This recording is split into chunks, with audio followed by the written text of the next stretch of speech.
motorët e ekonomisë. Nga ana tjetër, Partia Socialiste dhe Kryeministri Rama kanë pasaportën e Bashkimit Evropian si kryefjalë. Dalim të kjo e para, sepse ka shumë debate tani në lidhje me këtë. Opozita në lidhje me këtë që thot Rama që do futemi në Europë dhe vetëm unë mund ta bëj këtë, ka dy pika deri tani ku e ka mbështetur retorikën e saj. E para tek ajo që futja në Bashkimin Evropian nuk varet aq shumë nga Shqipëria sesa nga Bashkimi Evropian, dhe me sa duket kjo mund të jetë një diçka më e të ardhme se që sjell zoti Rama që kërkon mandatin e 4 për futje në Bashkimin Evropian, dhe dyta është që edhe nëse është një qeveri e Partisë Demokratike pas 11 majit, do të jetë shumë mirë edhe për integrimin e Shqipërisë në Bashkimin Evropian, duke sjell përvojën që pikat kyçe të afrimit të Shqipërisë me Bashkimin Evropian janë bërë kur ka qenë Partia Demokratike. Ndalim tek e para, si e shikoni ju tani, sepse po del për te Macronit, është edhe Merz që thot njëta gjëra. Pikë pari, nuk është Europa që i ul taksat, është Partia Demokratike nesër në pushtet që i ul ato.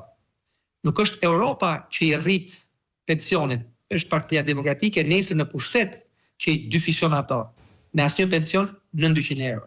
Nuk është Europa e cila do të investojë që shqiptarët të kthehen në Shqipëri. Europa po kërkon për vete forcë punëtore.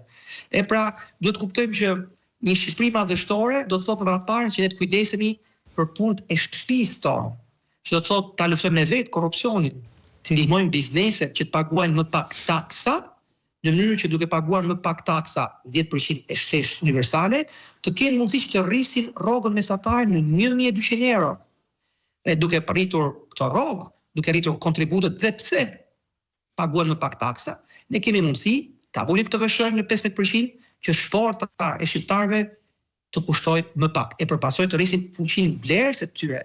E pra, mos të losin e fjalën Europa kështu, Europa ashtu. Europa është një rrugtim i cili në kupton vetëm një gjë, kapacitetin e Shqipërisë, tonin pra, të vetvetes për të qenë më të pasur, për të gjeneruar vlerësuar, për të qenë më kompetitiv me bizneset europiane, për të qenë më të aftë për të respektuar normat europiane për produktet ushqimore që ne konsumojmë, ashtu siç është në Europë, për të qenë të aftë për të mbrojtur mjedisin dhe ajrin që thisim, ashtu si në Europë. Pra, të mos shohim si diçka që vjen nga Europa dhe imponohet në Tiranë. Është nga Tirana që shkojmë drejt Europës. Është krejt e kundërta. Nga ku më vjen keq t'ju them, jeni të bindur. Asnjë shtet, as më euroskeptiku nuk do t'i thojë jo integrimit të Shqipërisë në BE, nëse ne kemi rroga sa në Bashkimin Evropian. Nëse ne luftojmë krimin e organizuar si në Bashkimin Evropian. Nëse ne kemi produktet konsumit përditshme me standardet e Bashkimit Evropian. Askush nuk i thot jo Shqipërisë, nëse ne kemi biznese të cilat integrohen me zinxhiri prodhues dhe eksportues të Bashkimit Evropian. Si do t'i po? Në këtë drejtim e ripërshtes dhe njerë, duhet jeni të qartë që Europa është një proces e cila nis nga Tirana dhe përfundon në Bruksel, jo e kundërta. Pra, sloganin e Ramës, milione ta kthejmë mbrapsht në njerë, nuk është Europa që i ul taksat dhe rrit rrogat.